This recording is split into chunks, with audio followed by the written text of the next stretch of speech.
بسم اللہ الرحمن الرحیم۔ جی عزیزان محترم، آپ دیکھیں ہم آتے ہیں اپنے اس سوال کی طرف کہ جو ایک کلپ کے اندر بھی یہ سوال کیا گیا تھا کہ آپ کو یاد ہوگا شعبان المعظم کے حوالے سے جو ہمارا ایک درس تھا، اور اس میں وہ پہلا لیکچر جو تھا جس میں شعبان المعظم کی فضیلت اور اس کے اعمال کے بارے میں کلی طور پر گفتگو کی گئی تھی، اور شعبان کی فضیلتوں کے بارے میں گفتگو کی گئی تھی، جس میں ہم نے یہ بیان کیا تھا کہ شعبان المعظم کو اور نیمِ شعبان کو خصوصیت کے ساتھ شب قدر سے تعبیر کیا گیا ہے۔ تو سوال اس میں کیا ہے کسی نے کہ یہ شعبان کے اندر جو یہ گفتگو ہوئی ہے، شب نیمِ شعبان کو شب قدر سے تعبیر کیا گیا ہے، اور سوال کیا ہے کہ یہ شب قدر تو ماہ مبارک رمضان میں ہے، 19ویں کی شب، اسی طرح سے 21ویں کی شب، اسی طرح 23ویں کی شب، تو یہ نیمِ شعبان کو کس طرح سے جو ہے یہ شب قدر سے تعبیر کیا گیا؟ تو سوال یہ ہوا کہ کیا شب نیمِ شعبان کو بھی شب قدر سے نسبت دی گئی ہے؟ تو جی ہاں، ہم اس کے بارے میں گفتگو یہ بیان کرنا چاہیں گے کہ یہ بات ذہن میں رہنی چاہیے کہ شب نیمِ شعبان کہ جسے شب رات کہتے ہیں، یہ شب جو ہے شب قدر سے اس لیے نسبت دی گئی ہے اس کو کہ اگر آپ یہ دیکھیں کہ یہ رات نہایت مبارک رات ہے، اور لیلۃ القدر سے یہ کافی شباہت رکھتی ہے، کیونکہ شب قدر کو لیلۃ القدر کہا ہے، اسے شب نیمِ شعبان کو شب قدر کہا ہے، لیلۃ القدر کہا ہے۔ اگر ہم ان دونوں راتوں کے اندر مناسبت دیکھیں تو آپ دیکھیں کہ اس میں کافی شباہتیں پائی جاتی ہیں، فضیلت کے اعتبار سے بھی اس میں فضیلت کے اعتبار سے بھی اس میں یوں کہا جائے کہ شباہت پائی جاتی ہے، اور اعمال کے اعتبار سے یعنی بہت سے وہ اعمال کے جو شب قدر میں بیان کیے گئے ہیں، لیلۃ القدر کے اعمال بیان کیے گئے ہیں، اسی طرح سے نیمِ شعبان میں شب رات کی رات میں بھی یوں کہا جائے کہ وہ اعمال اس میں سے بیان کیے گئے ہیں کہ جو شب قدر میں بیان کیے جاتے ہیں، لیلۃ القدر میں بیان کیے گئے ہیں۔ اگر فضیلت کے اعتبار سے دیکھیں تو شب قدر کے بارے میں جس طرح سے معصومین علیہ السلام سے روایت موجود ہے، تو آپ دیکھیں کہ یہ دونوں اعتبار سے جیسا کہ ہم نے کہا کہ شباہت رکھتی ہے، فضیلت کے اعتبار سے بھی اور اعمال کے اعتبار سے بھی۔ فضیلت کے اعتبار سے آپ دیکھیں شب قدر کے بارے میں بیان کیا گیا ہے کہ فَإِنَّهَا لَيْلَةٌ آلَ اللَّهُ عَلَى نَفْسِ أَلَّا يَرُدُّ سَائِلًا لَهُ فِيهَا مَا لَمْ يَسْأَلْ مَاسِيَةً۔ آپ دیکھیں کہ شیخ طوسی علیہ الرحمہ نے اور اسی طرح سے وسائل الشیعہ شیخ عاملی نے کتاب وسائل الشیعہ میں اس روایت کو نقل کیا ہے کہ یہ وہ رات ہے کہ جس کے لیے اللہ نے قسم کھائی ہے کہ خداوند عالم کہ وہ کسی سائل کو خالی ہاتھ نہ لوٹائے گا مگر یہ کہ اس نے سوال کرنے والے نے کسی گناہ کی درخواست کی ہو، تو خداوند عالم انسان کو عنایت کرنا چاہتا ہے۔ یہ لیلۃ القدر کے بارے میں ہے۔ اسی طرح سے نبی اکرم صلی اللہ علیہ وآلہ وسلم سے روایت ہے نیمِ شعبان کے بارے میں،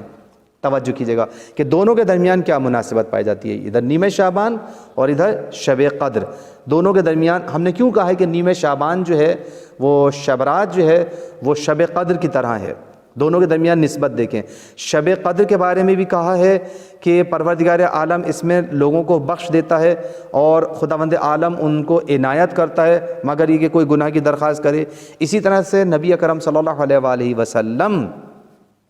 سے روایت ہے شب نیمِ شعبان کے بارے میں، یغفر اللہ لیلۃ النصف من شعبان من خلقہ بقدر شعر ماضی بنی کلب۔ یہ روایت آپ دیکھیں فضائل الاشہر الثلاثہ شیخ صدوق نے اپنی اس کتاب کے اندر صفحہ نمبر 61 پر نقل کیا ہے۔ اسی طریقے سے بحال الانوار کی جلد نمبر 94 اگر آپ دیکھیں تو علامہ مجلسی نے اس روایت کو وہاں پہ نقل کیا۔ بس نیمِ شعبان جو ہے شب نیمِ شعبان لیلۃ القدر کی طرح ہے فضیلت کے اعتبار سے۔ آپ دیکھیں خداوند عالم لیلۃ القدر میں بھی لوگوں کو بخشنے کے لیے تیار ہے، معاف کر رہا ہے، عطا کر رہا ہے۔ اسی طرح سے شب نیمِ شعبان میں بھی خداوند عالم نے یہ اعلان کیا کہ بنی کلب کی بھیڑوں کے بالوں کی برابر وہ بخش دیتا ہے لوگوں کو۔ تو اب یہ اصل میں جو اشارہ یہاں پر کیا گیا ہے یہ در حقیقت ان کی تعداد کی طرف ہے، کثرت کی طرف ہے، یعنی خداوند عالم کثرت سے لوگوں کو، گناہگاروں کو معاف کرنے کے لیے تیار ہے۔ شرط یہ ہے کہ پروردگار عالم کی بارگاہ میں کوئی اس شب صدق دل کے ساتھ اگر خداوند عالم کی بارگاہ میں طلب مغفرت کرے تو خداوند عالم اس کو بخش دیتا ہے۔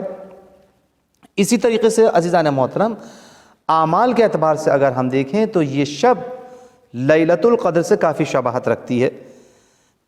جیسا کہ شب قدر میں انجام دیے جانے والے بعض اعمال اس رات میں بھی بجا لانے کی تاکید کی گئی ہے۔ اگر آپ اعمال جو ان شبوں کے اندر جو اعمال نقل کیے گئے ہیں دعاؤں کی کتابوں میں، تو آپ کو اندازہ ہو جائے گا کہ اس میں بہت سے اعمال ایسے ہیں کہ جو شب قدر میں اعمال انجام دیے جاتے ہیں، اس رات میں بھی اعمال انجام دیے جاتے ہیں۔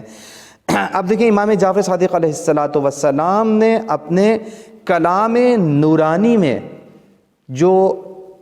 الفاظ استعمال کیے ہیں، جو بیان فرمایا مولا نے، آپ دیکھیں کہ اس سے ظاہر ہوتا ہے کہ شب نیم شعبان بھی شب قدر کی طرح ہے، اور اس رات بھی خداوند عالم اہل دنیا کے امور مقدر کرتا ہے۔ اب دیکھیں، جس طرح سے لیلۃ القدر کے اندر انا انزلناہ فی لیلۃ القدر وما ادراک ما لیلۃ القدر لیلۃ القدر خیر من الف شہر تنزل الملائکۃ والروح، تو شب قدر میں کیا ہوتا ہے؟ سال بھر میں انجام دیے جانے والے امور ان کو مقدر کیا جاتا ہے، ایسا ہی ہے ماہ مبارک رمضان میں۔ لیکن مولا فرماتے ہیں کہ شب نیم شعبان میں بھی لوگوں کے اعمال، لوگوں کے امور مقدر کیے جاتے ہیں، ان کی تقدیریں معین کی جاتی ہیں۔ مولا فرماتے ہیں کہ جس طرح اللہ تبارک و تعالی نے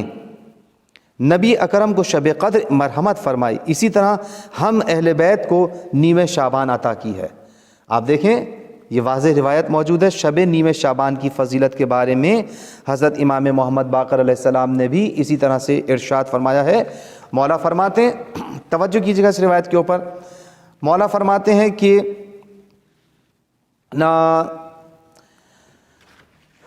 جو روایت ہم نے آپ کے سامنے بیان کی ہے، اس روایت پہ توجہ فرمائیں کہ ہیا افضل اللیلہ، یہ افضل ترین رات ہے، بعد لیلۃ القدر، لیلۃ القدر کے بعد نیم شعبان جو ہے، شب نیم شعبان افضل ترین راتوں میں سے ایک رات ہے۔ فیہا یمنح اللہ تعالی العباد فضلہ، کہ خداوند عالم اس رات میں اپنے بندوں کو اپنے فضل اور اپنی بخشش اور اپنی عنایت کرتا ہے، کرم کرتا ہے اپنے بندوں کے اوپر۔ یغفر لہم بمنہ، اپنے کرم کے وسیلے سے ان کو بخش دیتا ہے، ان کی مغفرت کرتا ہے۔ فاجتہدوا، مولا فرماتے ہیں پس تمہارے لیے ضروری ہے کہ کوشش کرو اس رات میں، فی القربتی، پروردگار عالم کا تقرب حاصل کرنے کی کوشش کرو، الی اللہ تعالی فیہا فانہا لیلۃ آل اللہ تعالی علی نفس اللہ یرد سائلا لہ فیہا، اس لیے کہ خداوند عالم نے قسم کھائی ہے کہ پروردگار عالم کسی سائل کو اس رات خالی ہاتھ واپس نہیں لوٹائے گا۔ توجہ رکھیے گا، ما لم یسأل معصیہ، مگر جب تک کہ وہ کسی گناہ کی درخواست نہ کرے، یعنی اگر انسان گناہ کی درخواست نہ کرے، پروردگار عالم کی بارگاہ میں اگر درخواست کرتا ہے، سوال کرتا ہے کسی اچھی چیز کی، تو خداوند عالم اس کو خالی ہاتھ نہیں لوٹائے گا۔ فاجتہدوا فی الدعاء والثناء علی اللہ عز وجل، پس تمہارے لیے ضروری ہے کہ دعا اور مناجات میں اپنا وقت گزارو، پروردگار عالم کی بارگاہ میں گڑ گڑاؤ، دعا مانگو، خداوند عالم تمہاری دعاؤں کو قبول فرمائے گا۔ بس آپ دیکھیں کہ شب نیم شعبان شب قدر کے بعد سب سے افضل رات ہے، جیسا کہ میرے مولا نے یہاں پر ارشاد فرمایا۔ نبی اکرم صلی اللہ علیہ وآلہ وسلم نے جناب حضرت عائشہ سے نیم شعبان کی عظمت و فضیلت کے بارے میں ارشاد فرمایا، توجہ فرمائیے گا۔ نبی اکرم صلی اللہ علیہ وآلہ وسلم نے مخاطب کر کے حضرت عائشہ سے کہا، اے عائشہ، کیا تمہیں معلوم ہے کہ یہ رات کیسی رات ہے؟ توجہ کیجیے گا، یاد رکھو یہ نیم شعبان کی رات ہے۔ یہ حضور اکرم صلی اللہ علیہ وآلہ وسلم فرماتے ہیں کہ یہ نیم شعبان کی رات ہے، یہ وہ رات ہے کہ جس میں اجل لکھی جاتی ہے۔ توجہ کیجیے گا، یہ وہ رات ہے کہ جس میں اجل لکھی جاتی ہے، رزق تقسیم ہوتا ہے۔ اللہ اس رات میں قبیلہ بنی کلب کی بھیڑوں کے بالوں کی برابر لوگوں کو بخش دیتا ہے۔ آپ دیکھیں کتنی فضیلت ہے اس شب کی۔ اس رات اللہ تبارک و تعالی ملائکہ کو آسمان دنیا کی طرف بھیجتا ہے اور پھر وہاں سے زمین پر نازل ہوتے ہیں یہ فرشتے، اور سب سے پہلے سرزمین مکہ پر نازل ہوتے ہیں۔ تو بس یہ بات معلوم ہو گئی اس روایت کی روشنی میں بھی کہ یہ وہ رات ہے کہ جس میں اجل معین ہوتی ہے، تقدیریں معین ہوتی ہیں اور رزق تقسیم ہوتا ہے خداوند عالم کی طرف سے۔ تو پروردگار عالم کی بارگاہ میں دعا کرنی چاہیے۔ بس اس مناسبت سے ہم نے اپنے اس درس میں یہ بات بیان کی تھی کہ شب نیم شعبان گویا شب قدر ہے، اور اسے اہل بیت علیہ السلام نے اپنی مخصوص شب قرار دیا ہے، اس لیے اس کو شب نیم شعبان کو شب قدر سے تعبیر کیا گیا ہے۔ اور اس کی وجہ کیا ہے؟ ایک اور وجہ میں آپ کے سامنے بیان کروں کہ شب نیم شعبان کو شب قدر سے کیا نسبت حاصل ہے اور اس کی آپس میں مطابقت اور مناسبت کیا پائی جاتی ہے۔ اب آپ دیکھیں دونوں میں شباہت کی شاید وجہ یہ ہو کہ اہل بیت علیہ السلام در حقیقت قرآن کریم کے عدل اور ہم پلہ ہیں، یعنی ثقلین ہے نا، قرآن کریم اور اہل بیت علیہ السلام۔ توجہ کیجیے گا، حدیث ثقلین کی روشنی میں اہل بیت علیہ السلام قرآن کریم سے جدائی ناپذیر ہیں، یعنی قرآن اور اہل بیت ساتھ ساتھ رہنے والے ہیں، ان میں جدائی ناپذیر ہے، ان دونوں میں ہرگز جدائی نہیں ہو سکتی۔ بس عزیزان محترم توجہ کیجیے گا، قرآن کریم اللہ تبارک و تعالی کی کتاب تکوینی کی تجلی اور مظہر ہے، اور اہل بیت علیہ السلام جو کہ انسان کامل و معصوم ہیں یہ پروردگار عالم کی کتاب تکوینی کی تجلی و مظہر ہیں۔ بس جس رات میں قرآن کریم نازل ہوا وہ شب بھی شب قدر قرار پائی، اور جس روز اہل بیت علیہ السلام دنیا میں تشریف لائے اور امام زمانہ علیہ السلام خصوصیت کے ساتھ تشریف لا رہے ہیں وہ شب بھی شب قدر قرار پائی ہے۔ بس اس نسبت سے شب قدر قرار پانا اس کا کوئی مذائقہ نہیں ہے، اور روایات سے یہ بات ثابت شدہ ہے کہ شب نیم شعبان لیلۃ القدر کی طرح شب قدر ہی تسلیم کی جاتی ہے